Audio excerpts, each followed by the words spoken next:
This is Teachers Talk Radio, and you are listening live. Good morning, it is Saturday the 9th of September 2023, and we are revisiting our topic from last week. We are talking about self-care and how we have been managing to look after ourselves over this first full week of term.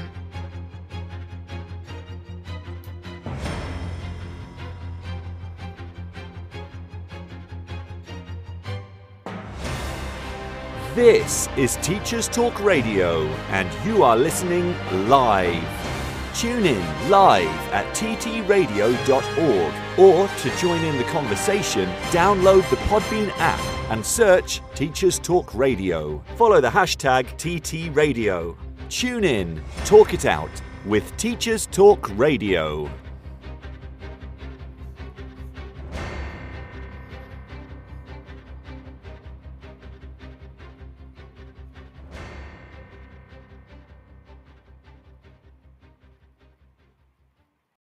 Good morning. It is a very sunny 18 degrees right now. That is, let's just do the conversion, 18 Celsius in Fahrenheit. Sorry if you can hear the tapping of my keyboard. That is 64 Fahrenheit for those of you who are stateside. So that's quite warm for 9 a.m. We are in the midst of our belated summer. Lots of people, of course, have been talking about how in inverted commas bad the UK's summer was this year. Like I said last week, I didn't find it. I quite enjoyed the clouds, the shade that was going on, but we are compensating for it now, of course, just as all the kids have gone back to school, which is quite typical. That means that in the news, we've had a lot of discussion once again about uniform. And, you know, we've had all of the usual stories of children being sent home. We always get these at the beginning of the year. You know, children are being sent home for wearing incorrect uniform, for having the wrong shoes, for whatever it may be.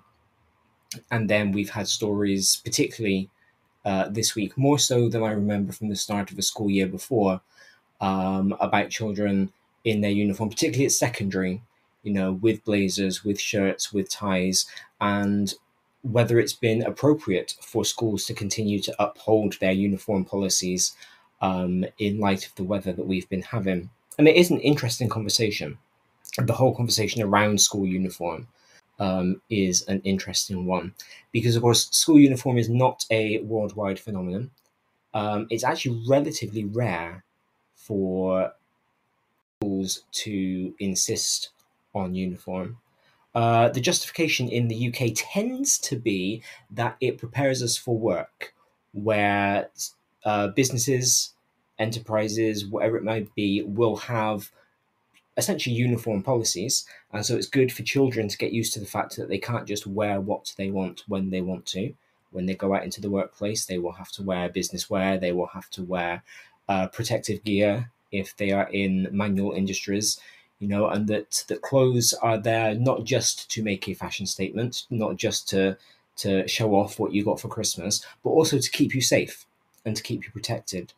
But on the flip side of that, of course, there are instances where clothing does not keep you safe and where clothing actually can contribute to ill health. And that's one of the arguments that has been put forward this week about schools maintaining their winter uniform policy in this heat.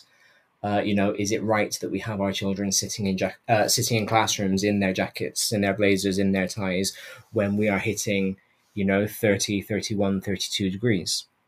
What's quite interesting, though, is that a lot of the reports that we hear, a lot of the things that we see on the news, that we read online, they don't take the common sense of schools into account. I think it would be a very rare head teacher, it would be a very foolish head teacher, who would not look at the weather and say, right, it's going to hit 32 degrees at lunchtime today, therefore this afternoon the children don't have to wear their blazers.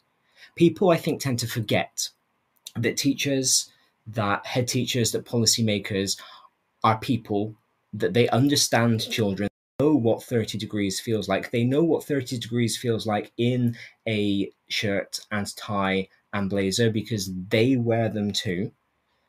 Remember that teachers in the UK, we have uniform policies as well. We have staff dress codes, which are invariably all the same. They are all business wear.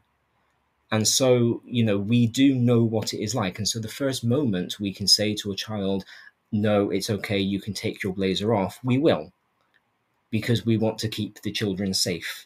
In fact, we've got a whole paper about it called Keeping Children Safe in Education. And if that doesn't sum up our attitude towards the safety of children, I don't know what does.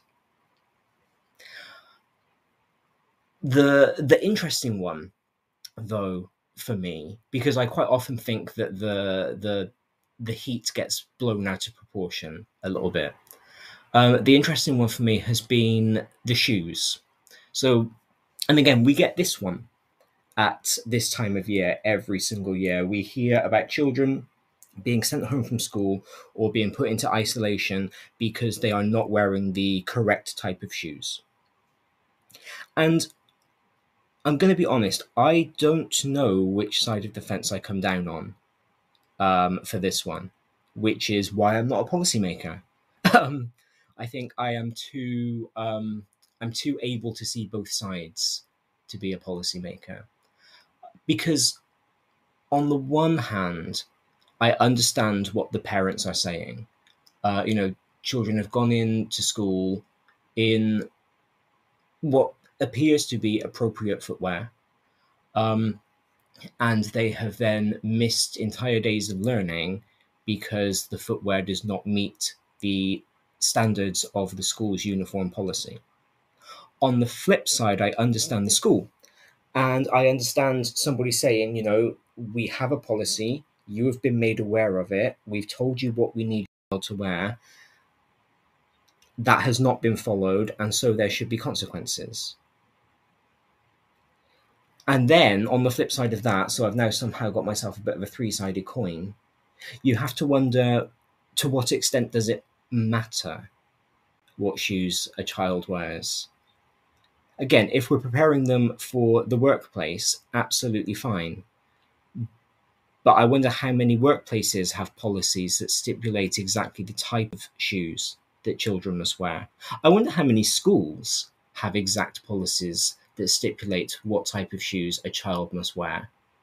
And whether the fact that it crops up in the newspaper is because it's a rare occurrence, as opposed to it being something that is endemic within the UK. I also wonder why, when this happens every single year, and I'm saying this as somebody who is not a parent, but when we know this happens every single year, when we know that schools are very strict about their uniform policies, why not just follow the policy? I don't really understand why you wouldn't just buy the uniform that is required. And then again, I understand that this opens a can of worms about how much uniform costs, about individuality, about expression, about keeping up with the Joneses, which is something that uniform is supposed to abolish, but actually can happen in terms of shoes, because shoes are the one thing that the children have some modicum of control over.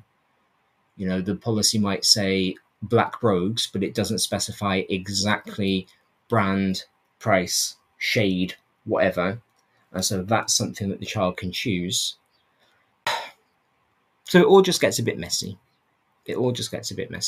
I will say I do continue to be in favour of uniform, personally.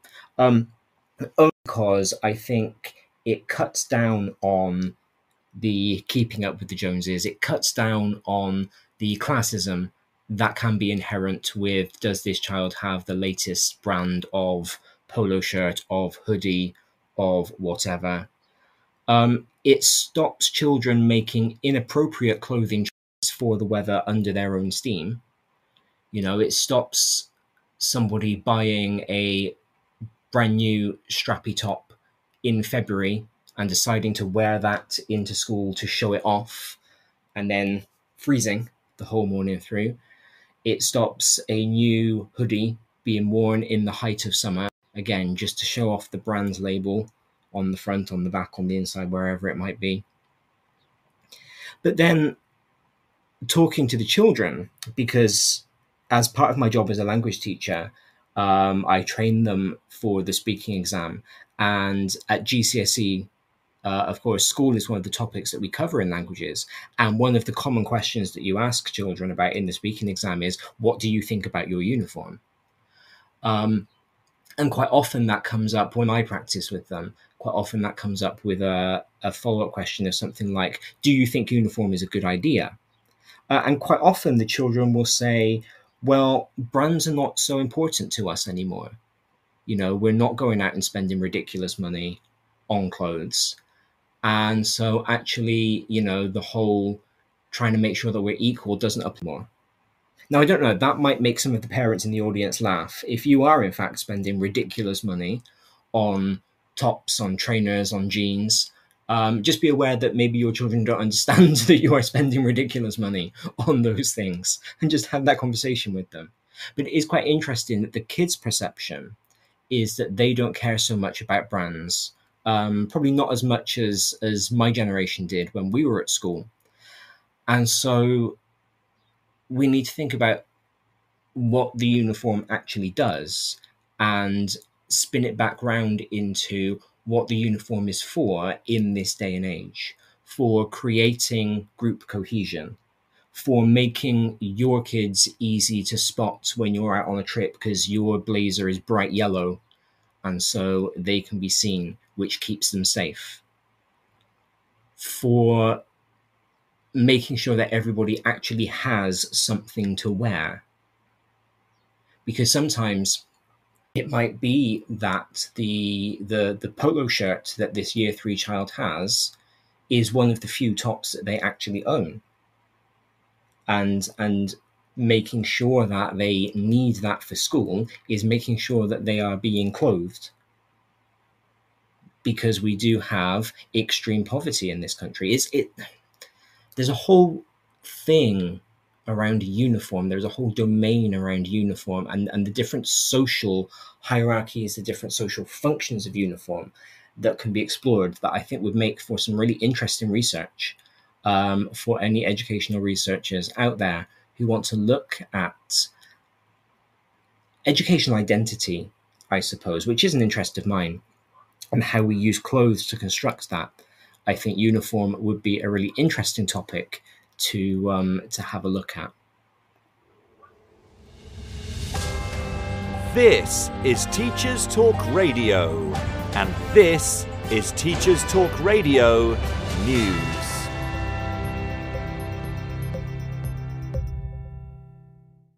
RAAC remains the top education story across many media outlets, with the BBC focusing on the impact the issue is having on universities across the UK. The news website refers to closures of lecture theatres, science labs and student unions. So far, 14 universities have told the BBC that they have closed or partially closed areas containing the reinforced autoclaved aerated concrete. Some lectures have had to be relocated, and a small number of universities have had to find alternative accommodation for students, as halls of residence have also been affected. This has placed additional pressures on universities already facing housing shortages, with charity Unipol suggesting that student housing shortages are going to get worse in some cities. Student numbers are growing, but the number of new rooms is tumbling. This is largely due to high building costs, older buildings falling into disrepair, and now RAAC concerns are adding to the issue. Last week, the DfE published the list of 147 schools in England built using the concrete. 6 unions have now written to Education Secretary Gillian Keegan asking a series of urgent questions. The BBC says that Essex is the county in England with the most affected schools, with 25 closed, partly closed or making alternative arrangements. Prime Minister Rishi Sunak has dismissed suggestions that he was at fault for the concrete crisis. During Prime Minister's question time, he said his government had acted decisively, whilst opposition leader Sir Keir Starmer referred to him as Captain Hindsight. In Wales, only 2 schools have so far been affected by RAC, but First Minister Mark Drakeford said inspections were ongoing.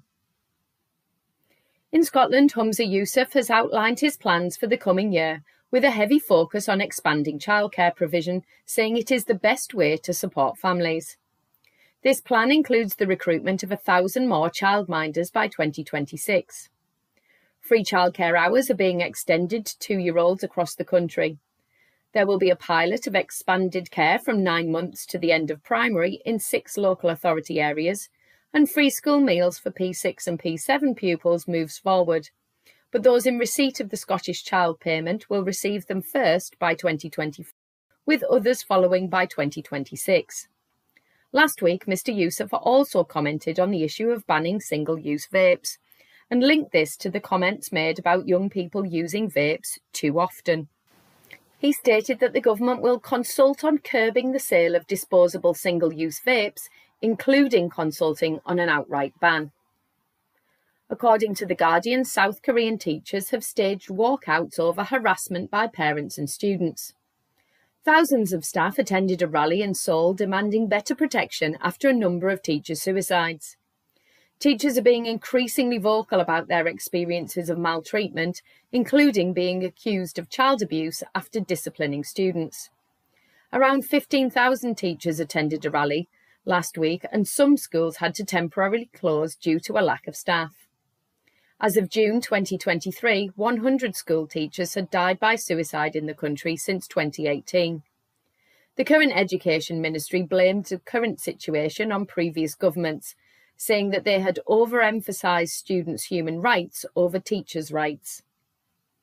Finally, The Guardian also reports that a city in Japan is tackling a rise in truancy with the help of robots. 2 schools in Kumamoto have purchased mechanical assistants to help children regain confidence in dealing with teachers and their peers.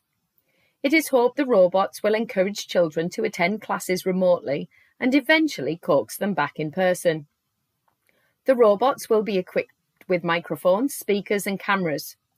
Students learning remotely will be connected to the robots via laptops, allowing them to attend and take part in discussions. The robots will not be confined to classrooms, but be free to roam so pupils can take part in other events and enjoy social times remotely too. Japan, like many countries, including the UK, is facing a rise in the number of pupils refusing to go to school since the pandemic. Could robots be the key to improvement? This has been your Teachers Talk Radio News with Joe Fox. This is 2 Minute Tech with Steve Woods, your tech briefing on Teachers Talk Radio.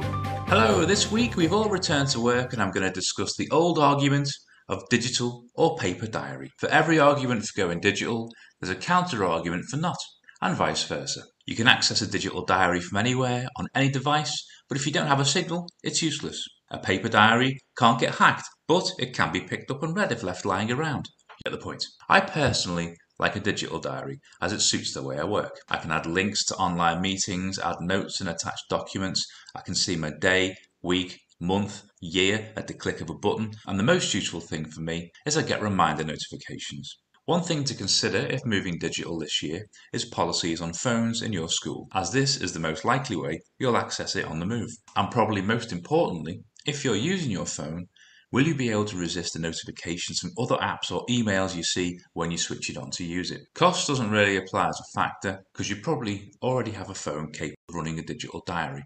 But work-life balance may need to be considered as the diary is there 24/7. This can, however, be remedied by using Do Not Disturb settings for notifications. In the end, it's a personal choice. Are you paper or digital? Let us know at TT Radio Official. I'm Steve Woods, and that was 2 Minute Tech. 2 Minute Tech with Steve Woods, your tech briefing on Teachers Talk Radio. Paper diary all the way. There is no question about that. That has surprised some people in the past because I do love technology. You know, I'm sitting here right now speaking to you guys through my laptop. That's where I've got Podbean running. I've got my phone on and open up to a website that I will be using to chat about something today. I've got iPad next to me open on a game that I was kind of playing while I was listening there to the news and to Steve. And so I have technology with me all the time. I am constantly connected, too connected, possibly. But I can't use a digital diary. I just can't. I need the tactileness of a paper diary. I need to actually physically write things down. I need to stick stickers in it. I am one of those teachers. I am one of those teachers with a sticker book of teacher productivity stickers. So I can see it just over on, it's actually on the floor from where I was using it yesterday. But it's open at a page that has got stickers for prep, for copy. I've got stickers that say test today. I've got stickers that say quiz. I need that. My planner has got decorated pages to make sure it looks nice. And this year I'm attempting to combine my diary with my professional development journal and just having it as one thing. And so, because the plan ultimately will be to keep that because it's a record of my professional development across this academic year, I want it to look nice. So it is decorated. Sometimes I can use that as a procrastination measure, and I can sit there sticking stickers on when I ought to be writing a lesson plan. But it's cathartic to me. I do kind of need that. I need a creative outlet. I need it to be interesting to look at. If I just look at my Outlook calendar, I get bored and I don't actually take in any of the information. Of course, the downside to that is that I can't have any student information in there. If I'm planning to keep this document, I can't have anything related to students in there. So all of that I do digital. I have a digital mark book. My register is done. My registers are done via our online platform anyway, so that's not a problem. But yeah, in terms of like the day-to-day important stuff for my functioning as a teacher, not to do with the kids, not to do with their results, not to do with their outcomes, but just to make sure that I get to the right place at the right time so that the children have somebody there to teach them when they're supposed to. I am absolutely a paper diary person. What I'm about to say is going to sound very outlandish. It's the realm of fantasy, but I need you to stick with me, okay? Because I think I've got a solution for crumbly concrete. But I do understand that it's going to sound like I'm taking the mick a little bit because this would never, ever happen. But imagine, right? Imagine if there was some kind of global disease. Now, God forbid this ever happen, but imagine if it did. Imagine if there was something that was incredibly contagious, incredibly deadly, and it spread really fast, okay? All right, now I know, but stick with me. This is hard to imagine, but stay with me, okay? In order to prevent transmission of this disease, things need to start shutting down. Let's call it a lockdown, just for the sake of plucking a word out of the air. Okay, so we have a lockdown. And as part of this lockdown, children stop going to school. Because, of course, we know that children are quite contagious anyway. We know that if there is like a cold or a flu or something, it rips through a school. Okay, so let's just imagine, for the sake of a Saturday morning little exercise, that all of these children, because of this lockdown, which is a term that I'm copywriting, by the way, so no one else can use it, they start being educated online. And the government goes, that's a great idea. We're going to start pumping money into our online infrastructure to make sure that children can access their lessons, to make sure that it doesn't matter where in the country you are, you've got high-speed internet, you've got a device, you can continue to learn even though you can't physically be in school. Let's say that this happened, I'm going to pick a number at random, 4 years ago. We're going to go 4 years. I like the number 4. It's bad luck in many Asian cultures, but it's a good number for me. So let's say that we've had 4 years, okay, to get this infrastructure in place. Then let's say, again, completely hypothetically, I'm just making up a story. I'm channeling my inner Charles Dickens. Let's just say that all the children are back in school. The deadly disease hasn't gone away, but it has been decided that life will return to normal. And so that's what we've done. But then some of the schools discover that they are not safe and that there is the potential for them to fall down and that our children are not being kept safe in their education. And then imagine how easy it could be for the government just to say, okay, that's fine. School buildings are being closed until this is sorted out. But don't worry, because you have your device. We've set up the infrastructure. Your learning is just going to be back online. There is no interruption. Just imagine what kind of world we could be in if something like that had happened. Now, obviously, I do not ever want there to be a big disease that shuts down countries, that stops us being able to do what we need to do.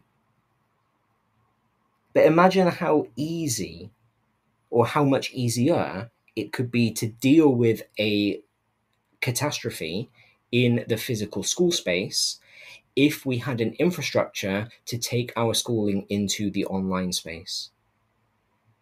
Because once again, and this has become my mantra over the past few years, I will say that schools are education providers and so should not be treated as babysitters.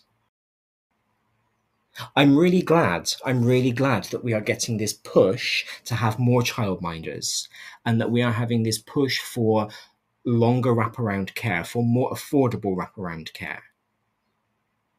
Because I understand that parents work. I understand that parents quite often need to work in order to keep their family functioning, in order to keep their children safe and well and happy. And so I understand that those children need somewhere to go where they can be looked after. But that doesn't need to be a school. The fact that we have homeschooling in this country shows that that place doesn't need to be a school. And a school's priority should be the educational bit. And so instead of schools realizing that one of their buildings has got this kind of concrete and so they need to shut that building down and then scramble to find space, it should be much easier for a school to go, okay, we are just online until this is sorted. And there can be spaces for children to go. There can be childminders. There can be babysitters. There can be things in libraries where children can be supervised and they can be looked after while they are on their devices doing their learning. And I understand, because I pictured it as I was saying it, how it might seem like that's a waste of money to pay an adult to babysit and another adult to educate when you can get two for the price of one. But I will also say that as teachers, we get paid for the educating bit and we don't get paid for the babysitting bit. We do that out of our duty of care. And that's often the toughest part of our job. The emotional issues that the children have, the friendship issues, the behavior that is prompted because they are stressed and they are anxious and they are tired because of the heat. All of that takes place, let's be honest, in our free time. Because quite a lot of the time how we are paid comes down to how long we stand in front of the children and educate them. So yeah, I quite like my little fantasy land where it's very easy for education to not be interrupted because we can just move online and we can use the wonderful, wonderful world of the internet to broaden our children's horizons. But unfortunately, it is a pipe dream. So until something drastic happens, I suppose, We just have to accept the fact that education will be interrupted because it currently relies on physical space when it really doesn't need to. But anyway, that's not what I'm here to talk about. I am here to talk about work-life balance and self-care. This was the show that I had planned to do last week, but we kind of went off on a tangent, a very important tangent, on mental health and depression and anxiety among teachers. And I would like to thank everybody who responded to that show, everybody who commented on that show, because, again, like I said, it is an important conversation for us to be having. And it is fascinating to hear different people's stories. So thank you to everybody who has reached out and shared their story. It's good for us all to know that we are not on our own. But I'm going to sit here now and tell you what a massive hypocrite I am about to be, because my self-care this week has been rubbish. It really has. You know, when you go back to school and you have your New Year's resolutions, and in fact, you must forgive me because I don't remember who hosted the show, but we have had recently a show on New School Year resolutions, I believe, that you can go back and have a listen to. And I think for most of us, one of our resolutions is, let's make sure that we look after ourselves. I am going to prioritize my own physical and mental health to make sure that I am there for my children. And we all said it. And I wonder how many of us then got to yesterday, got home after school yesterday evening, and realized that we just hadn't done it. There just hadn't been the time, or in my case, there hadn't been the energy. And what I realized about myself was a really bizarre dichotomy.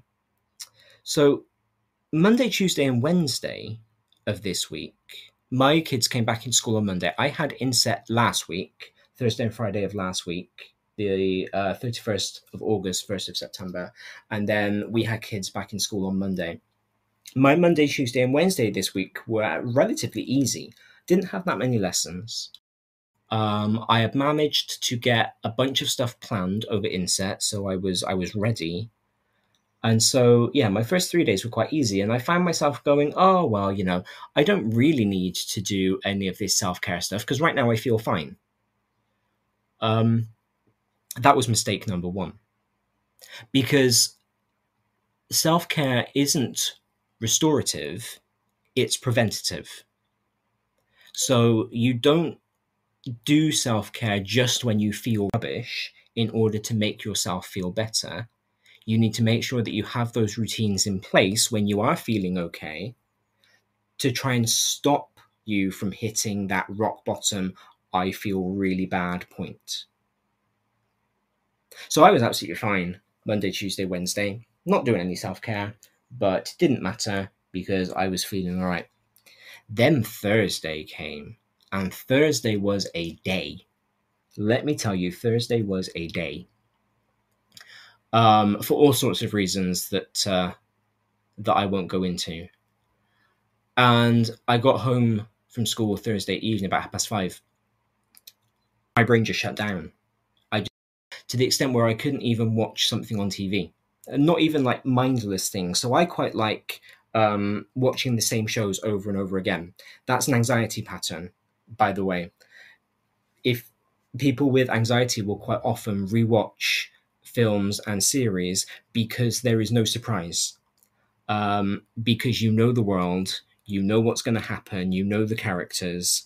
There is nothing new that might jump out at you that might cause you to feel bad. So you go into familiar worlds in order to self-soothe.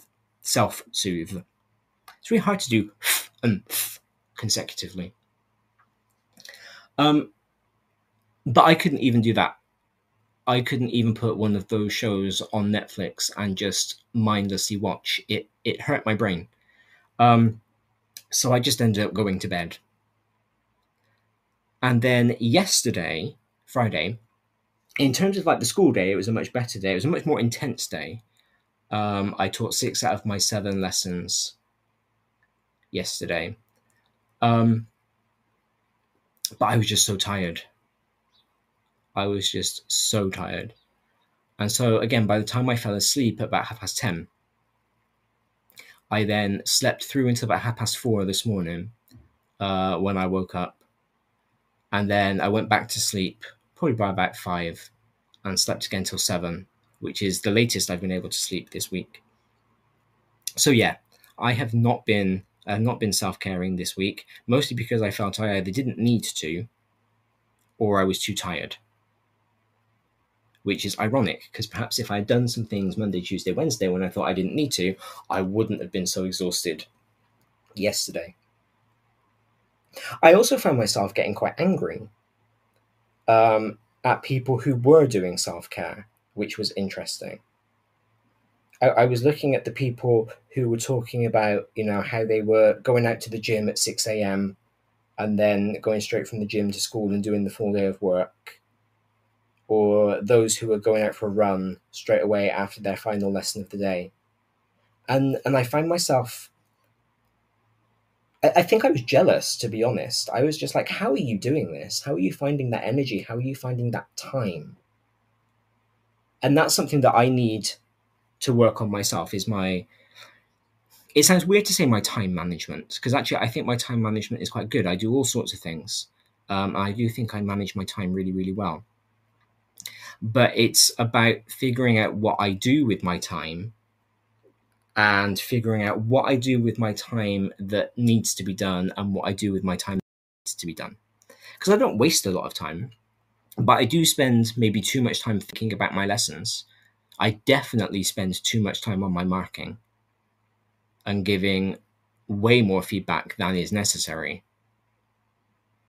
I spend too much time tweaking my PowerPoints because I look at the PowerPoint that I taught from last year, and even before I consider whether or not it's suitable for the class that I have this year, I'm bored of it because I've already taught it, and so I change it. And so there are lots of little things that I need to do to refine my practice, I suppose. To go, actually, I don't need to change my PowerPoint just because I don't want to teach the same lesson again. Maybe it is more important for me to take that half an hour and read a book, or go for a walk, or talk to a friend, or whatever it might be, because these kids have never had this lesson before. It's just me that's already done it. So that's what I'm going to work on this week. I've decided, kind of as I've been doing this reading about self-care, I've decided I'm not going to make sweeping New Year's resolutions. I'm going to go week by week and figure out what I want to focus on each week and make it small. Because that way, if it's a resolution, if it's a goal that I'm setting for myself in the week that I'm only setting because I need a victory and so it's something easy. Like when kids revise for an exam and they revise the stuff that they already know because it makes them feel good about themselves, as opposed to revising the stuff that they want to be revising because they don't want to face the fact that it's hard. So sometimes I might need small goals like that. Remember to take my antidepressant every day. I do that. It's part of my routine. Well, most days, I remember. It's part of my routine. Actually, I haven't yet today. But that could be a goal because that is relatively easy. It's doable. It requires no exertion. Whereas other weeks, I might decide that my goal is to have left school by 5 o'clock every day. And that is much harder. When you've still got some photocopying to do, when you've still got 5 books to mark, when you've still got a meeting to attend, it can be very tempting to just go, oh, those extra 5 minutes don't matter. But those extra 5 minutes add up. And so it would be interesting to do a challenge, perhaps, for a week, where you make yourself a small goal, but an important one, and try and achieve it. See if you can do it.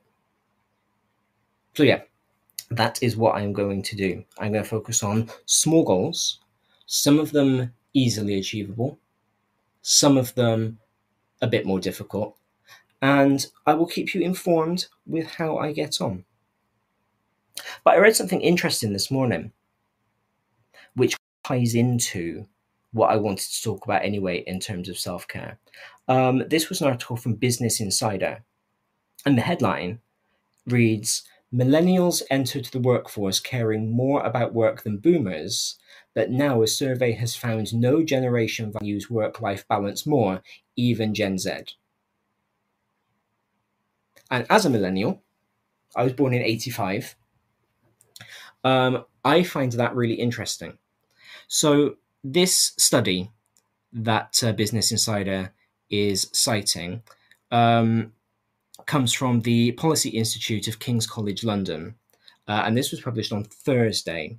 And around 3,000 British adults were questioned. So this isn't teacher specific. This is just about the general British workforce. And it posed the question, work should always come first, even if it means less spare time. In 2009, when this study was carried out for the first time, so by 2009, I had been teaching for 2 years. So we had graduated into the economic crisis. Like my B.Ed class, we graduated into the crisis. We all found it very difficult to get jobs because teachers weren't leaving their school because there was no guarantee that you could find another job. People needed the money.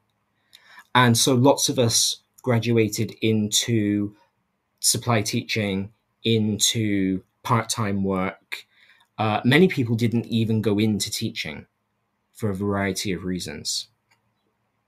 But back then, in 2009, 41% of the millennials who were asked strongly agreed with the statement, work should always come first, even if it means less spare time. If you take the baby boomers, so the generation who realistically are grandparents or our parents, but they were older parents, 29% of them agreed with that statement in 2009. In fact, the only people who agreed more than millennials that work should come first, even at the expense of our own free time, were those born before 1945.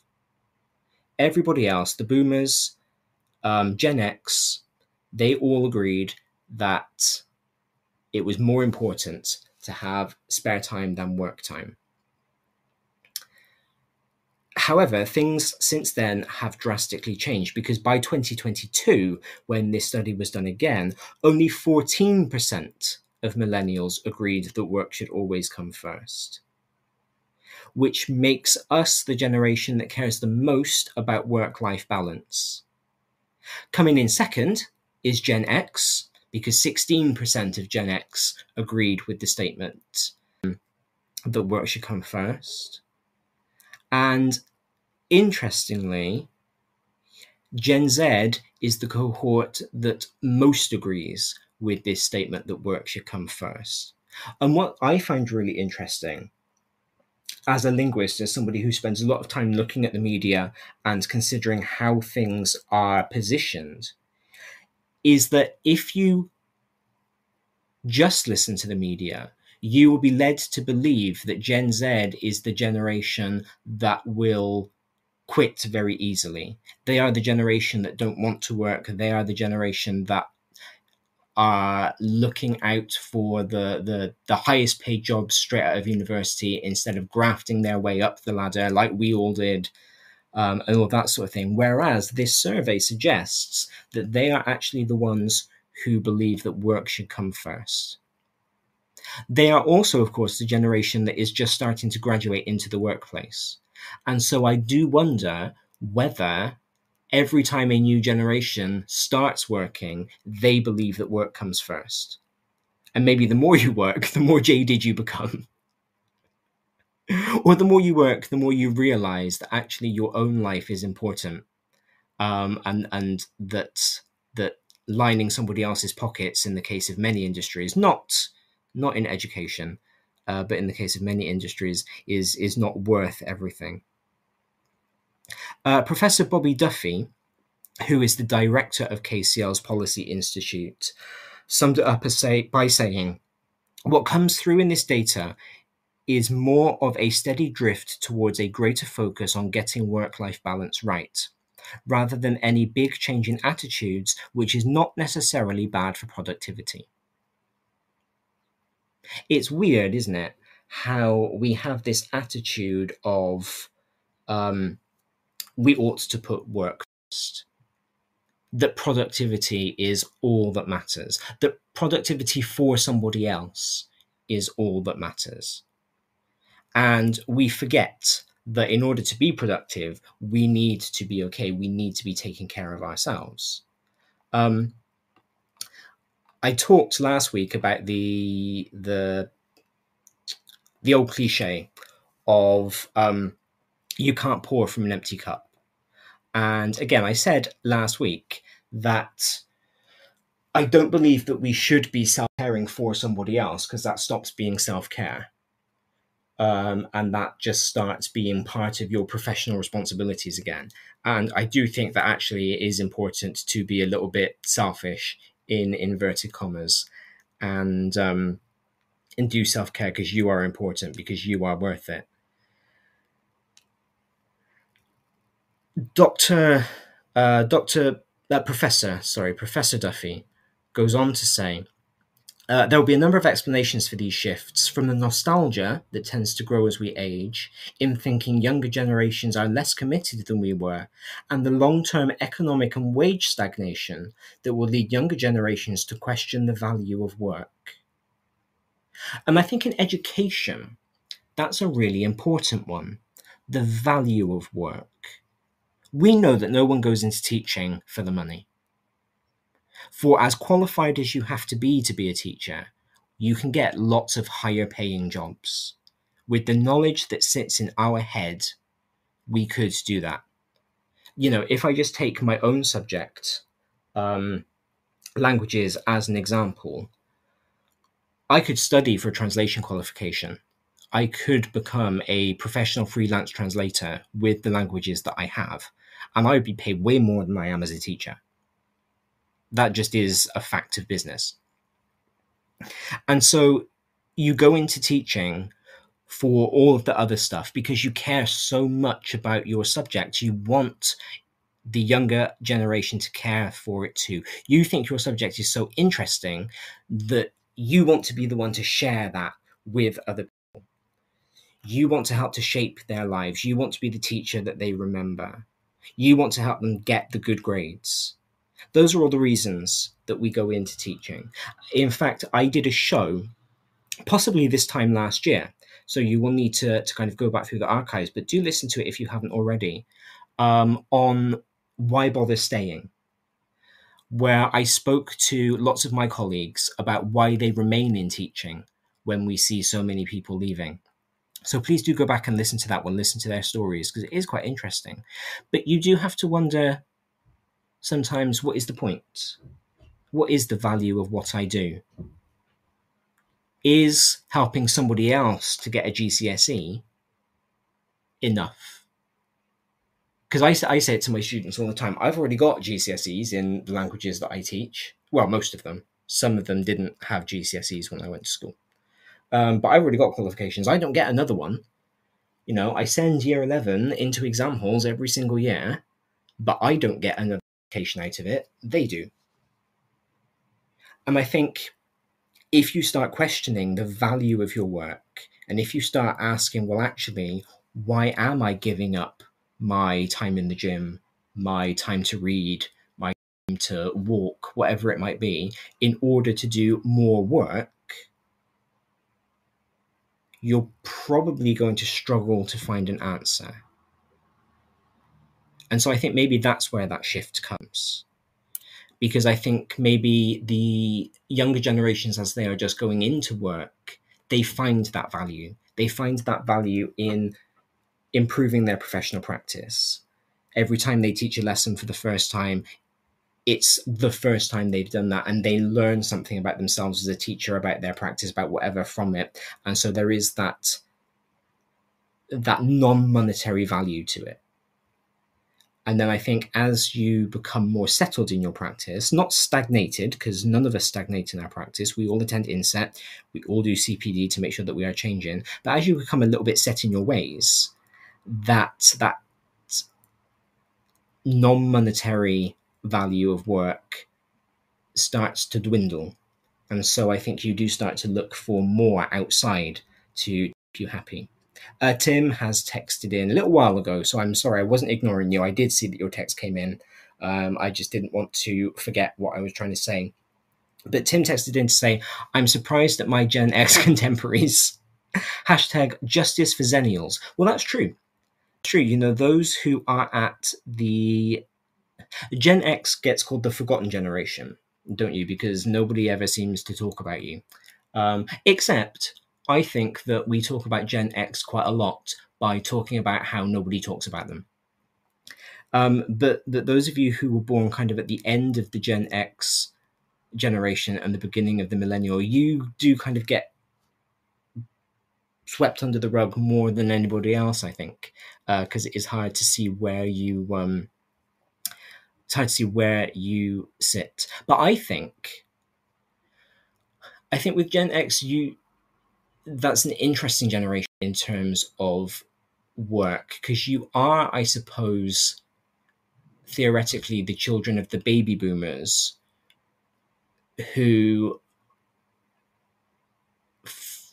worked hard and did work hard and got paid a comparatively large amount of money when things were very cheap, and had the work-life balance, as we see from this study. And so, you know, for you guys, your parents would have been instilling that value of work and saying, you know, work is very important, you can have it all. And then as you became parents to us, that message was filtering through, but it was a little bit more diluted because of inflation. You know, prices were going up. It was harder to buy a house than it was for your parents. And again, I think that happens as our wages become worth less because prices go up because of inflation. That can have an impact too. So work-life balance for, let's be honest, anybody who is likely listening to this now, because those who had the best work-life balance, those who most prioritized work-life balance, are now the retiring generation, and so are likely not listening to me prattle on about self-care. It is important. It is a priority for us, and we need to figure out how to do it. And so that's where good housekeeping comes into play.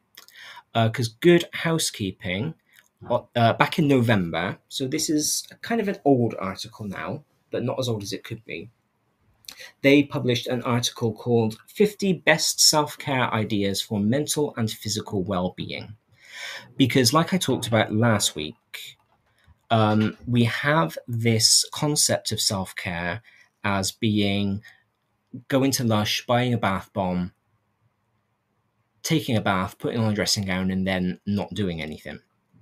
When in fact, that's not necessarily self-care. That can actually be more harmful than other activities. And it just goes into, it leans into consumerism.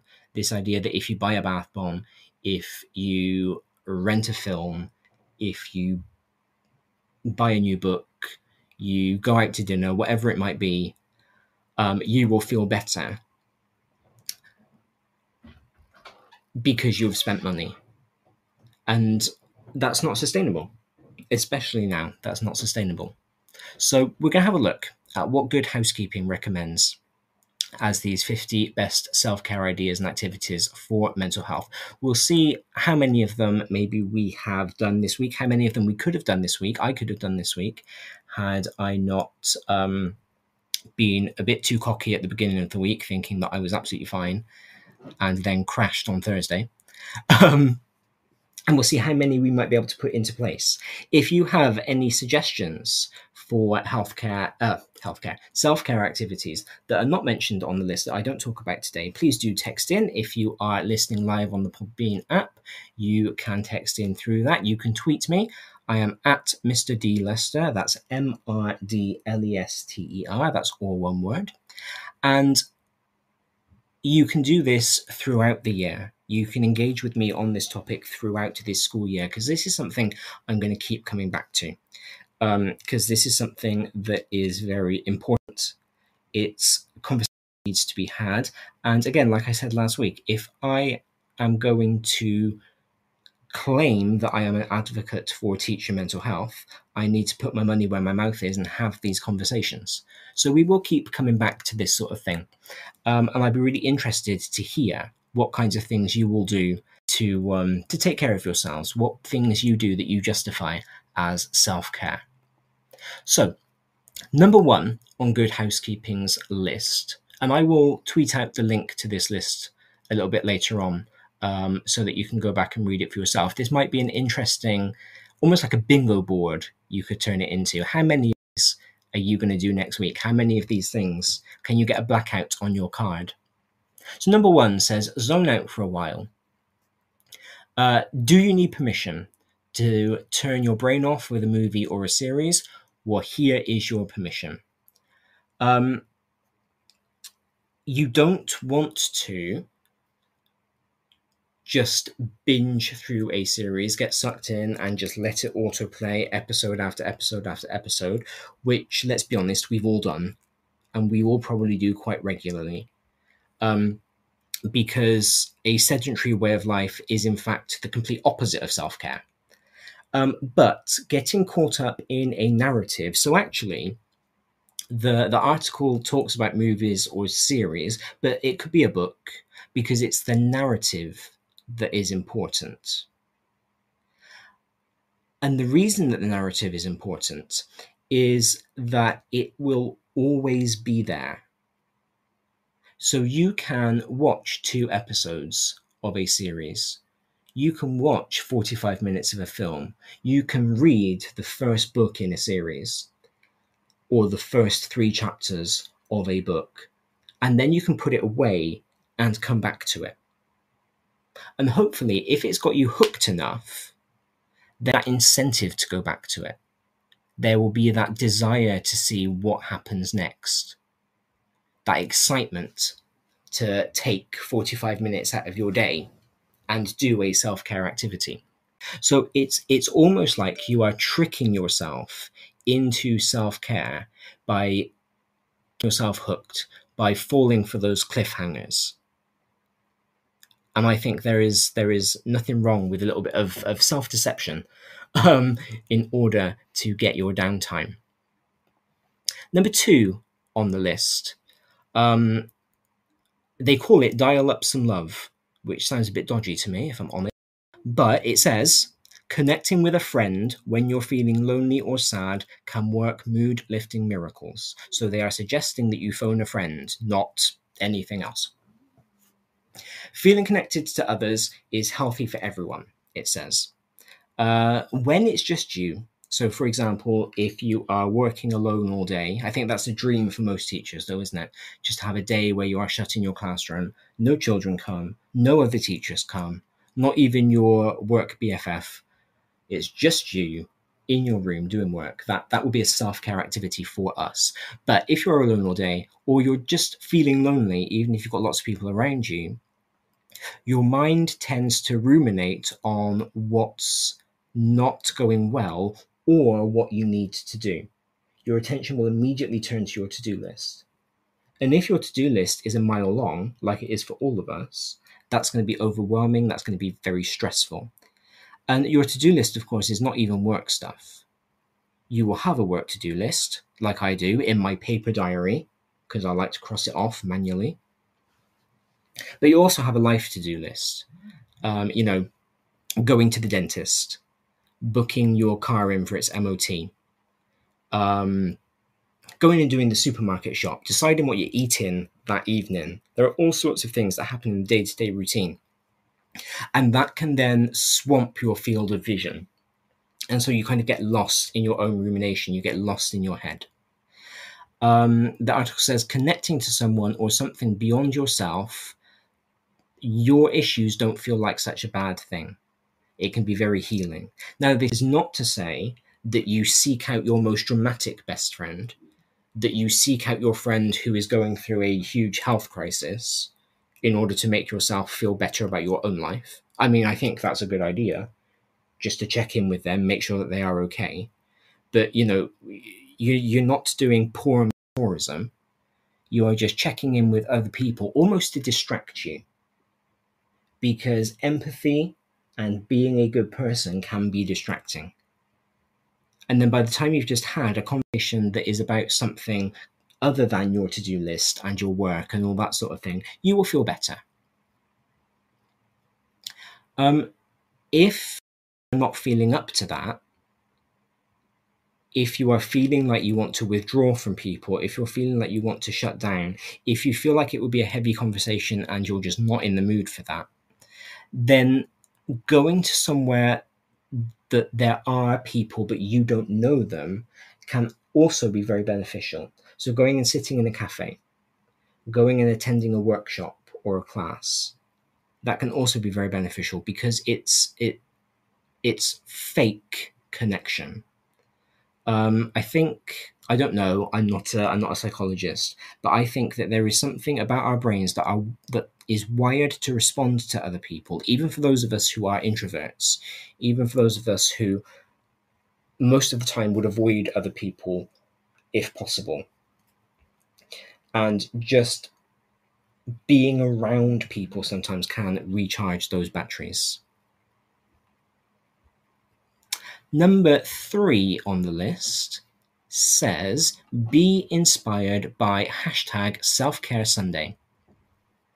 No matter where you turn, someone is probably talking about self-care. Well, yeah, you knew that, okay? If you clicked play on this show and me talking about self-care is a bit of a surprise, that means that you didn't read the description, and that's on you. Self-care is the movement that's all about putting you first, physically, mentally, and emotionally. And before you think I have zero time for myself, repeat this: self-care is not selfish. Well, as you know, as I've touched on today, as I talked about last week, I'm not sure that I agree with that, but I don't think that that's necessarily a bad thing, because I don't think that prioritizing somebody else in your self-care is actual self-care. I think that's just faux altruism. When you put your best foot forward, everybody wins. So over the next few months, spend some time making every single week count and realize how valuable that is for your health. I think most of us try and take one day off a week. That's easier said than done. Depending on your school context. I think lots of teachers do seem to work on Sundays, I've noticed. And so maybe you will take a self-care Saturday where you don't think about work. I'm going to advise that you don't do that. I'm going to advise that you take self-care Sunday, only because if you take self-care Saturday and are not thinking about work, you probably won't tune into Saturday morning breakfast. And that will be detrimental to your life and to your self-care, quite honestly. So I'm going to suggest self-care Sunday. Do all your work on Saturday, and then just have a good time on Sunday doing whatever it is that you need to do. Tip number 4, spend 20 minutes clearing out your clutter. Yeah, I'm looking around the Saturday morning breakfast studio right now, and I have clutter. Dear Lord, do I have clutter. Everything has a place, and I know where the place for everything is. It's just that none of it is in its place, because as soon as I finish doing one thing, I move straight on to the next thing. So my paper diary is down there on the floor next to the sticker book, because I had finished doing my stickers yesterday morning, and then I had to go to school. And so I went straight from here over to my classroom, and I just walked away from the diary, from the sticker book. My school bag is still exactly where I dumped it. I tell you, this place looks like a child's room. I think it's worse than my room was when I was a child, because everything is just dumped. But if you put everything away, then that's less visual clutter. It's a lower cognitive load. So we talk a lot about cognitive load in education, especially at the moment. It's a bit of a buzzword. And the idea is that your brain is processing all of the time. You know, whenever you look at something, your brain is processing that. Whenever you hear something, your brain is processing that. I'm finding myself a little bit distracted right now because I'm talking to you while I'm reading kind of the article, and somewhere in this building, there's a really annoying tapping noise that you may or may not be able to hear. I'm really sorry if you can, and if it is as distracting to you as to me. But my brain is processing all of those things. And it gets to the point where your brain can't process anymore. And it's the same if you've got clutter. You know, you might be ignoring it, but if it's in your peripheral vision, your brain is still processing it, which is extra load on your brain, which is extra stuff you are thinking about without even realizing you're thinking about it, which is stressful.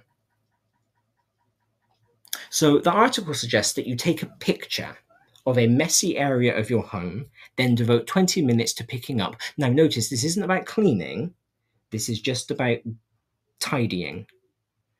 When the timer rings, when your 20 minutes is over, take a 10-minute rest, or the rest of the day if you want to.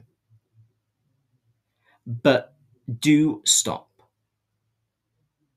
Because as with anything, if you do a Pomodoro style cleaning, where you set a timer, you do a task, and you stop when the timer runs out, you will be less likely to procrastinate it. It's much easier to say, right, I'm just going to tidy for 20 minutes than it is to say, oh, okay, well, today I'm going to tidy the room. And then you spend 5 hours watching Netflix, 3 hours reading the book, an hour on your PlayStation, and then it's bedtime. But do try and reduce the clutter. I'm not saying become a minimalist. I'm not saying throw all your stuff away. I don't want you to Marie Kondo your house. But try and reduce the clutter, because that will reduce the visual noise that can add to your cognitive load, which you don't want to be worrying about. You don't want to be thinking about when you are at home. Number 5 on this, we're not going to get through all 50 ideas, but that's okay. That's okay. Number 5 on the list is lift weights while you watch TV. It says the risk of cardiac event, attack, or stroke is up to 70% lower for people who lifted weights twice a week than for those who never did. And that's according to a study from Iowa State. Weight training apparently also improves bone density and balance. You don't need to go to the gym for this. You can if you want to. If you are a gym person, like the people I've seen on Twitter this week, go for it. But the article suggests that you buy a set of light dumbbells between £3 and £8, and you just do bicep curls and lunges while you're watching TV. If you don't have weights and you don't want to invest in them, you don't want more clutter, because I've just told you to get rid of all your clutter, or you don't have the money, you don't have the disposable income to invest in weights, it says to drop into a plank and hold your plank while you're watching TV. To do a plank, and listen to me acting like I'm a PE teacher, telling you how to do a plank. PE department is going to be so impressed.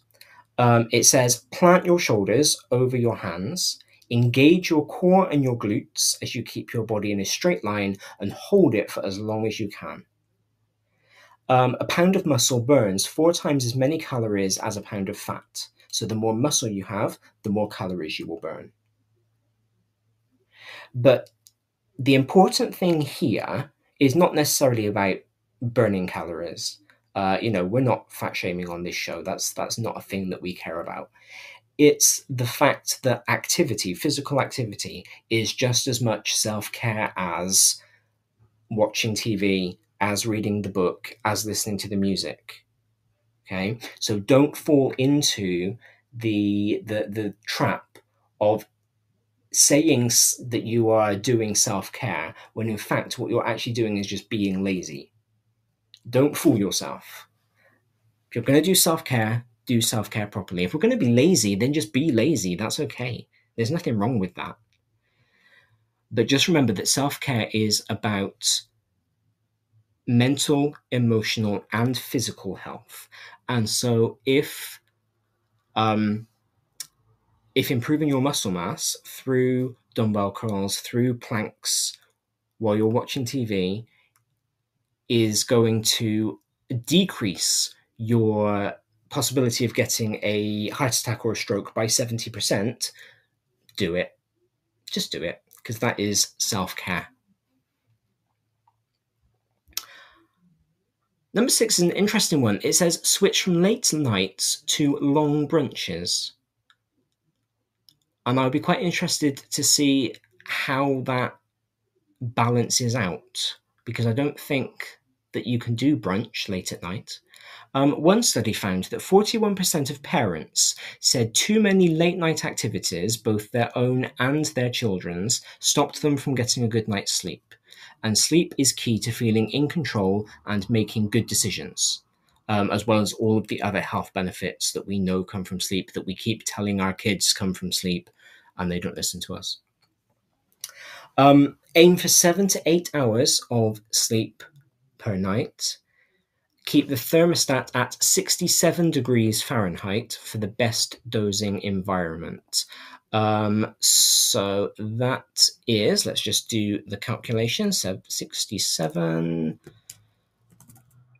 degrees Fahrenheit to Celsius. So we are looking at about 19 degrees. Try and keep your bedroom at around 19. It's easier said than done. When the computer keeps telling me we are at a record high.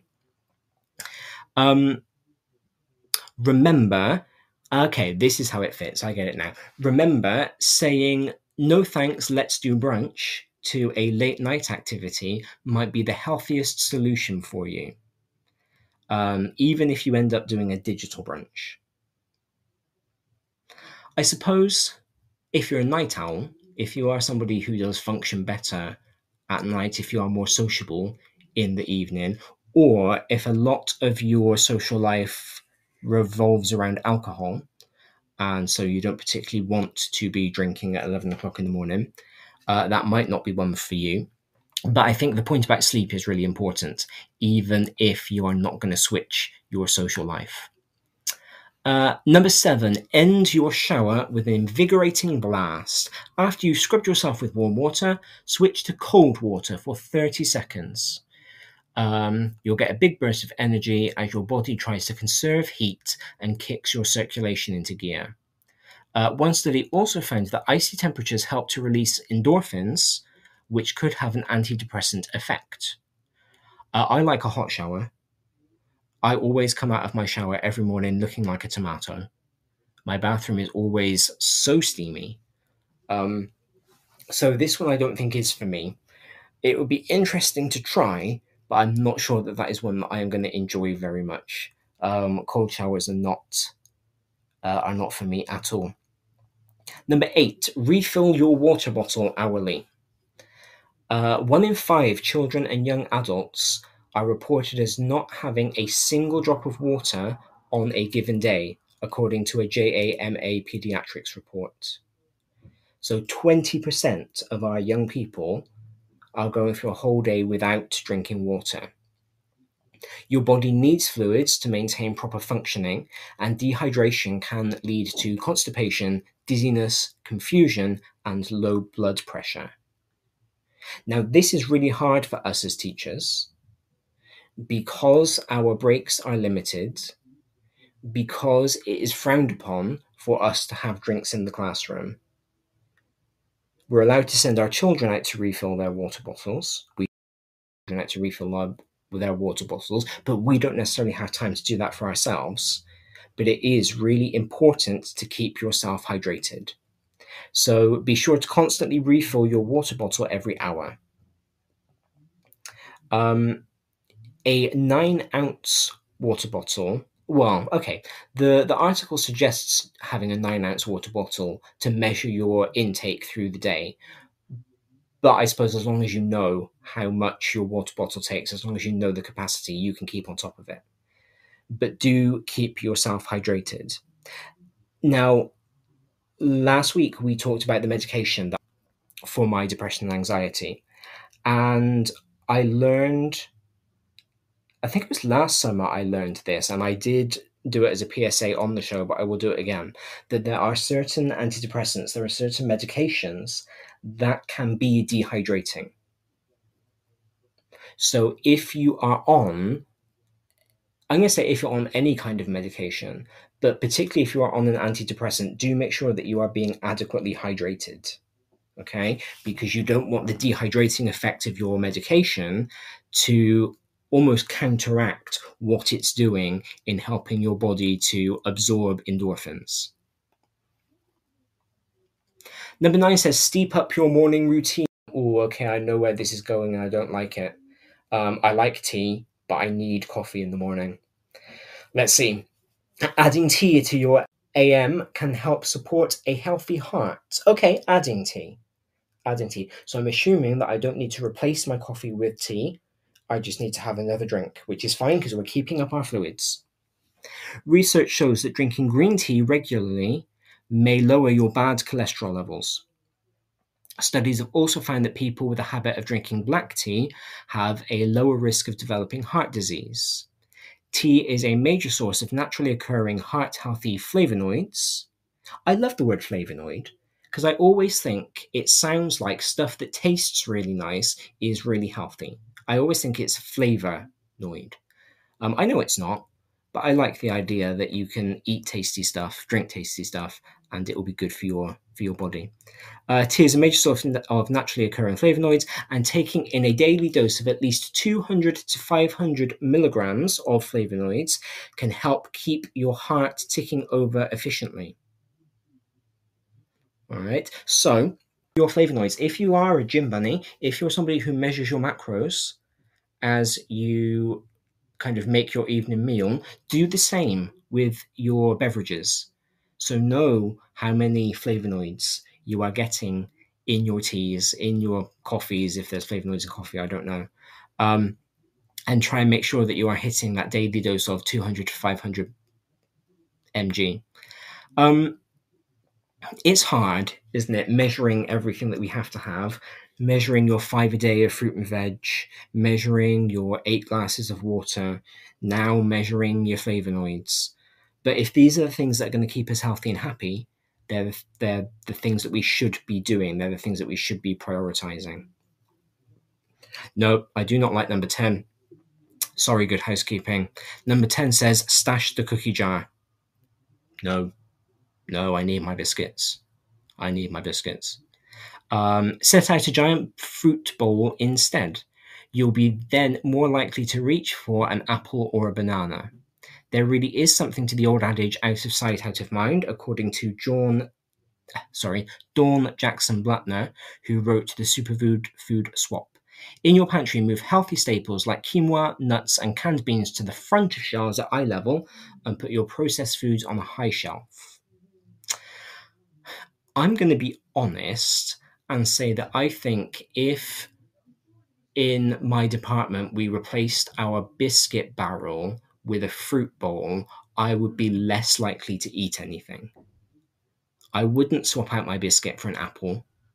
I would just not eat anything. Instead, I would not snack, which I don't think is necessarily healthy itself. So I'm here as an advocate for biscuits and saying, don't have to swap out your biscuits for fruit. Just make sure that you are having a decent diet. Tim texted in to say that he would get his steps in just going to find biscuits. Yes, exactly. A biscuit quest, I think, to get your 10,000 steps, which I don't think we need to do anymore, do we? They changed that. They lowered it, I believe. But it will balance out. It will balance out. It's like the ancient Greeks said, everything in moderation. If you live a life of balance, then you are living a good life. And if it was good enough for the Greeks, then it's good enough for us. Guess which presenter is a classicist? Take a lunchtime stroll. I do this. I disappear at lunchtime. I find it very helpful as a reset. So the way my school day is structured, we have 2 lessons, then break, 2 lessons, then lunch, and then 3 lessons. And so I do quite like going out for a walk at lunchtime. There's a canal quite close to my school, so I go down there, I just walk along the towpath, 15 minutes in one direction, I turn around, 15 minutes back, and then I'm back in my classroom. I do find it gets me hot and sweaty and sticky, which might not be too pleasant for whoever I'm teaching in the afternoon. But I do find that it just gives my brain a bit of a break. I do find that it allows me to decompress from anything that happened in the morning and almost start again for afternoon school, which I think is really, really important. The article does talk about, getting a treadmill. I suppose anybody who has a standing desk might be able to do that. I don't know how health and safety managers would feel if teachers started asking for a standing desk and a treadmill in their classroom, as opposed to a teacher desk and a chair. I have a feeling all sorts of risk assessments would have to be carried out if you're putting a treadmill in the classroom, because the kids would jump on it. We all know they would. But I think that could be quite entertaining, trying to deliver your lesson while walking on a treadmill. There should be some research in there to see if that helps. Number 12, tackle a DIY manicure. That's quite ironic, given that I've been picking up my fingernails this whole show so far. If you can't make it to the salon, don't fret, because you can bring the salon home to you. Keeping your nails trim and proper is one thing, and that's true. I'm awful at trimming my nails because I do just pick them. I shouldn't, but I do. I'm sorry. But you may also stock up your favourite colours to keep them brilliantly coloured all on your own. And I think that's a good one. That's not going to be for everybody. I personally don't colour my nails. That's not a gender thing. That's just because it's not something that I like to do. It's not something I've ever seen the need to do for myself. But I think there is something there to be said for thinking about your appearance, thinking about your accessories, and picking things that make you feel good. So if you are a teacher whose staff dress code insists that you wear a tie, get some ties that you like, some bright colours, some funny patterns, clearly nothing inappropriate. But, get some nice ones. During the pandemic, I started to get into the habit of coordinating my tie and my mask, and that was always quite fun. I quite enjoyed it. It was nice just to take a couple of minutes every day and think, what colour am I going to be today? I know somebody who has a variety of cufflinks, and he switches out his cufflinks every day depending on his mood. And so you can always, when you've worked out his pattern, you can tell what kind of mood he's in by just checking what cufflinks he's wearing that day.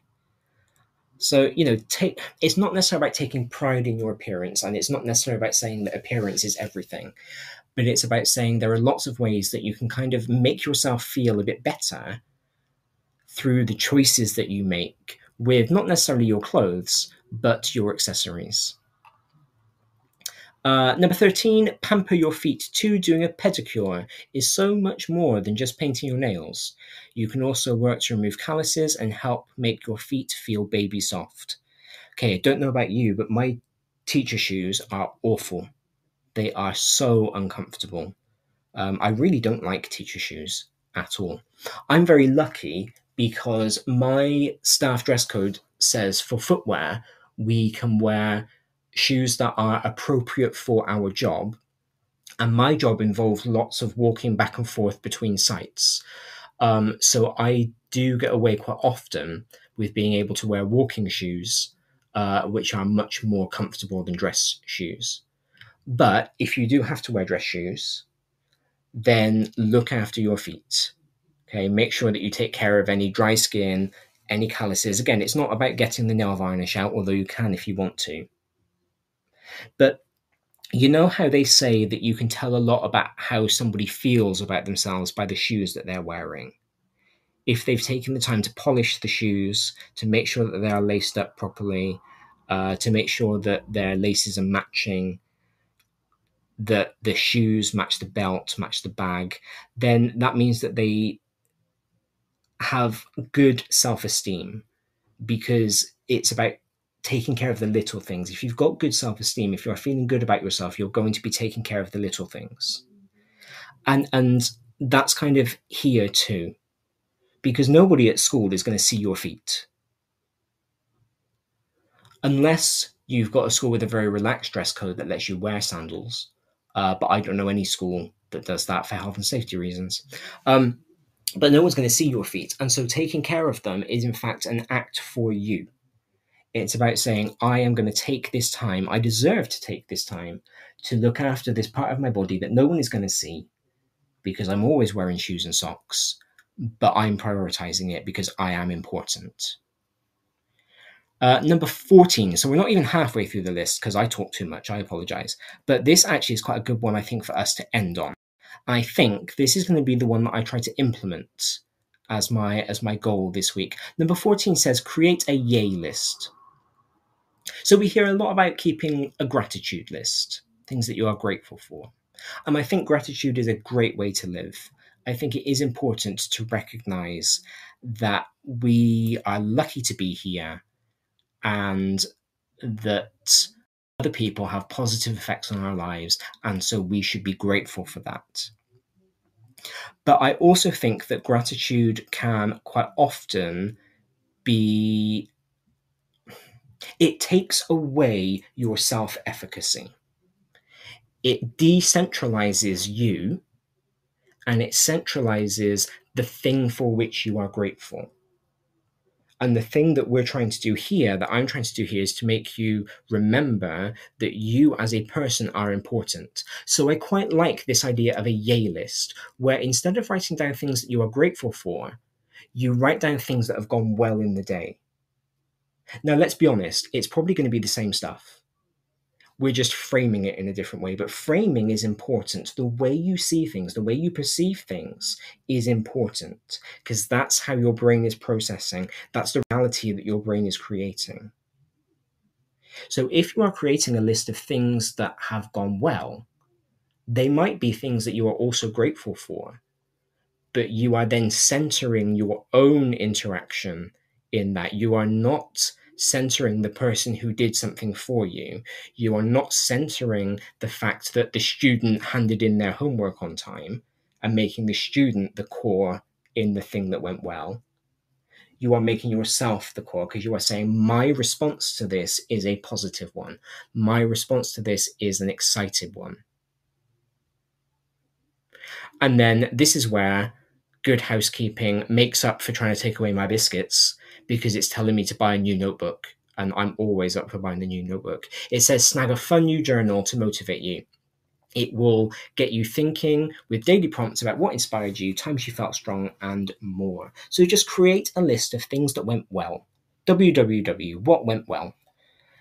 Not necessarily things that you are grateful for, but things that you succeeded at during the day. So that's going to be what I do over the coming week, and I will report back to you next time. I will let you know how I got on with my yay list and whether it made a difference to me.